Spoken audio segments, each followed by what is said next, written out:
ఇంకా చాలా ఉన్నాయి. అసలు పిల్లలు చూస్తే టీవీలు చూస్తే పిల్లలు ఖరాబ్ అయిపోతారు. ఈ భాష చూసిన తర్వాత ఆయన నిన్న మాట్లాడినటువంటి మాటలు విన్న తర్వాత షాబాద్లో 3 పసిపిల్లల్ని 3 పెద్దవాళ్లను 6 గొంతు కోసి కిరాతకంగా హత్య చేసినటువంటి ఆ రాజ్ కుమార్ కు ఈ రేవంత్ రెడ్డికి మధ్య నాకు పెద్ద తేడా కనబడతలేదు.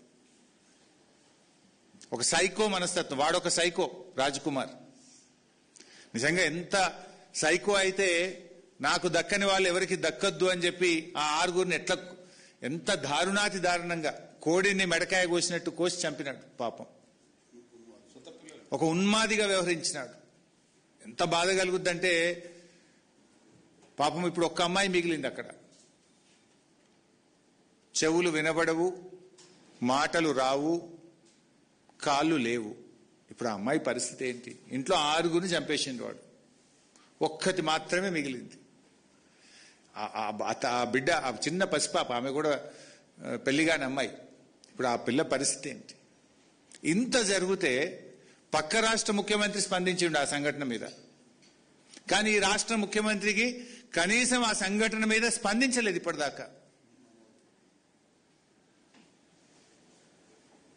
ఒక సీనియర్ అధికారి, ఈ రాష్ట్రానికి చెందిన ఒక ఉన్నతాధికారి, పోలీస్ అధికారి నిన్న గోల్ఫ్ కోర్స్ లో హైదరాబాద్ గోల్ఫ్ క్లబ్ లో గోల్ఫ్ ఆడుతున్నాడు నిన్న మధ్యాహ్నం పూట. ఈ రాష్ట్రంలో లా అండ్ ఆర్డర్ పరిస్థితి ఏముంది? అసలు ముఖ్యమంత్రి పాలన ఎట్లుందంటే నువ్వెట్లున్నావో నీ పరిపాలన కూడా గట్లే ఉంది.